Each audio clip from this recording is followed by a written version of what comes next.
Men Abdurahmonov Azamat Shuhratovich 1990-yil Farg'ona viloyati Oltiariq tumanida tug'ilganman. Kasbim shifokor hamda tibbiy menejerman. 2009-yildan 2019-yilga qadar Toshkent tibbiyot akademiyasini bakalavriat hamda magistratura bosqichini tamomlaganman. Farg'ona viloyati sog'liqni saqlash boshqarmasida hamda tez tibbiy yordam sohalarida faoliyat olib borganman. 2021-yil tibbiyot xodimlarining kasbiy malakasini rivojlantirish markazida jamoat salomatligi, sog'liqni saqlash boshqarish ixtisosligi bo'yicha 306 soatlik kursni muvaffaqiyatli yakunlaganman. Shuningdek, 2021-yilda koronavirus pandemiyasini bartaraf qilishdagi faoliyatim tufayli davlatimiz rahbari tomonidan O'zbekiston Respublikasi mustaqilligining 30 yilligi ko'krak nishoni bilan taqdirlanganman. 2023-yilda O'zbekiston Respublikasi Prezidenti huzuridagi Davlat boshqaruv akademiyasida Kelajak liderlari 4-mavsumida tinglovchi sifatida qatnashganman.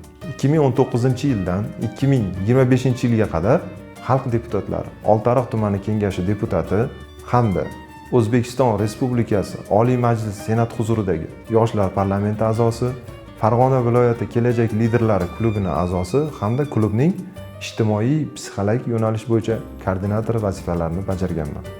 2022-yil 1-dekabrdan boshlab Respublika tez tibbiy yordam markazi Farg'ona viloyati filialida direktor o'rinbosari vazifasida ishlab kelmoqdaman. Bugun sizlarga muassasamizning so'nggi yillarda amalga oshirilgan islohotlari hamda natijalarini qisqacha tanishtirmoqchiman.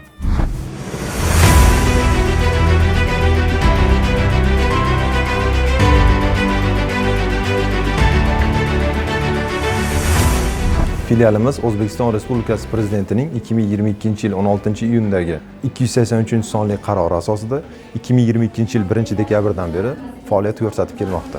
Assalomu alaykum, Kol markaz 49-operator ishladi.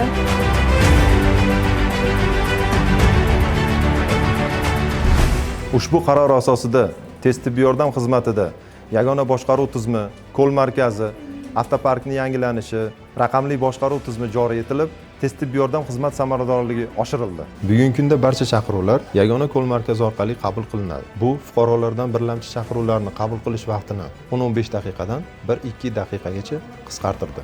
Biz raqamlashtirishga katta e'tibor qaratmoqdamiz. Elektron avtomatlashtirilgan medata tizimi orqali dorixonalar harakati, qo'ng'iroqlarni qabul qilish va uzatish, bundan tashqari avtotransport nazorati to'liq raqamli amalga oshirilmoqda. Shu bilan birga aholi bilan to'g'ridan-to'g'ri muloqotni kuchaytirish maqsadida Callback tizimi joriy etilgan. Har kuni minglab fuqarolar bilan qayta aloqa o'rnatilib, xizmat sifati tahlil qilinadi. Assalomu alaykum. Hurmatli bemor, yaxshimisiz? Kol markazidan telefon qilyapmiz. Tez yordam chaqiruvlaringizmi? Qancha? Tez yordamga shikoyatlaringiz bormi? Albatta, har bir tizimning samarasini raqamlar ko'rsatadi. Statistika bo'yicha 2022-yilda 1,513,244 ta chaqiruv, 2023-yilda 1,460,384 ta, 2024-yilda 1,405,259 ta, ya'ni yana 55,125 taga kamaygan. Shifoxonaga yotqizish 2024-yilda 84,076 ta, 2023-yilga nisbatan 2,924 taga oshgan. Ambulatoriy yordam 2024-yilda 169,363 ta, 2023-yilga nisbatan 34,744 taga kamaygan. O'lim holatlari 2024-yilda 2,965 ta, bu 2023-yilga nisbatan 55 taga kam degani. Chaqiruvlarda kechikishlar 2022-yilda 29,675 ta, 2023-yilda 28,160 ta, 2024-yilda esa 3,223 ta, ya'ni 24,937 taga kamaygan. Tashkilotimizda 7000 nafardan ortiq xodim faoliyat olib bormoqda. Albatta bularning orasida yoshlarning ulushi soni ortib bormoqda. Barcha ish o'rinlari, ya'ni shifokorlar va o'rta tibbiyot xodimlari O'zbekiston Respublikasi Prezidenti huzuridagi Boshqaruv samaradorligi agentligining Farg'ona viloyat filialida, ya'ni sobiq Argos orqali ochiq tanlov yo'li bilan ishga qabul qilinmoqda. O'rta tibbiy xodimlar masalasi juda og'ir bo'lgan. Farg'ona filialida 3 yil davomida ishga olinish to'xtatilganligi uchun 2022-yil 1-dekabr holatiga 0,25 shtat birligidagi 1061 nafar, 1 shtat birligidagi 595 nafar bo'lgan bo'lsa, 2025-yil 1-oktyabr holatiga 0,25 shtat birligidagi 429 nafar, 1 shtat birligidagi 1635 nafarni tashkil qilmoqda. Filialimizda 2024-yil iyun oyidan boshlab umumiy terapevtik yo'nalishdagi maslahat beruvchi shifokor posti tashkil qilingan. Bu maslahat beruvchi shifokor bemorlarimizga o'z maslahat berish natijasida 15 mingdan ortiq chaqiruv bekor qilingan. Alo, call center maslahatchi vrach ekan.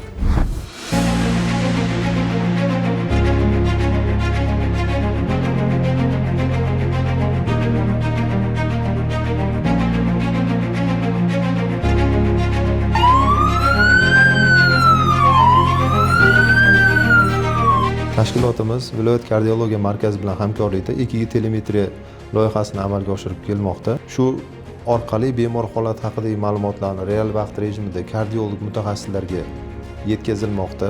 Barcha bemorlar o'z vaqtida viloyat kardiologiya shifoxonasiga tez tibbiy yordam brigadalarida yetkaziladi hamda u yerda bemorlarga shoshilinch koronagrafiya va stentlash amaliyoti o'tkazilib, bugungi kunda 100 dan ortiq bemorlarimizda miokard infarkti hamda uning og'ir asoratlari oldin olinmoqda.